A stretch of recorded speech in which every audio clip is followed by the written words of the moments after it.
మహారాష్ట్రలోని హరిశ్చంద్ర కోటలో ఒక శివాలయం అయితే ఉంది మామ. ఈ శివాలయంలో అయితే ఒక మిస్టరీ అయితే ఉంది. బహుశా నాకు తెలిసి ఈ ఫ్యాక్ట్ గురించి మోస్ట్లీ ఎవరికి తెలియదు అనుకుంటా, బట్ కంగారు పడకండి. కార్తిక్ జేకర్ ఉన్నాడుగా, నేను మీకు చెప్తా. అయితే ఈ శివాలయంలో ఉన్న ఈ స్తంభం కూలిపోతే కలియుగం అనేది మొత్తం, అంటే ఇప్పుడు ఈ భూమి మీద ఉన్న ప్రతి ఒక్కటి అంతమైపోతుందని చెబుతూ ఉంటారు. ఈ గుడిలో శివలింగం చుట్టూ 4 స్తంభాలు అయితే ఉంటాయి. ఈ 4 స్తంభాలని 4 యుగాలుగా చెప్పుకుంటారు. మీరు చూసినట్టయితే కాలక్రమేణా 3 యుగాలు అయితే గడిచిపోయాయి అనమాట.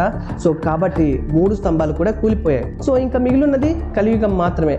సో దీనికి ఆ స్తంభం మూలంగా చెప్పుకుంటారు. ఒకవేళ ఇది కనుక కూలిపోతే ప్రళయం వచ్చి మన భూమి మొత్తం నాశనం అవుతుందట. అండ్ ఇదే కాదు మామ, ఇంకా ఆశ్చర్యం అనిపించే విషయం ఏంటంటే ఈ ఒక్క స్తంభం మీదనే ఆ గుడి పైన ఉన్న కొన్ని వందల టన్నుల బరువు గల గోపురం లాంటి రాయి ఆధారపడింది. అండ్ ఈ 3 స్తంభాలు కూలిపోయినా ఈ ఒక్క స్తంభం అంత బరువుని ఎలా మోయగలుగుతుంది అని శాస్త్రవేత్తలు ఎంత తెలుసుకోవడానికి ప్రయత్నించినా తెలుసుకోలేకపోయారు. వాట్ ఆ mister I'm telling you guys.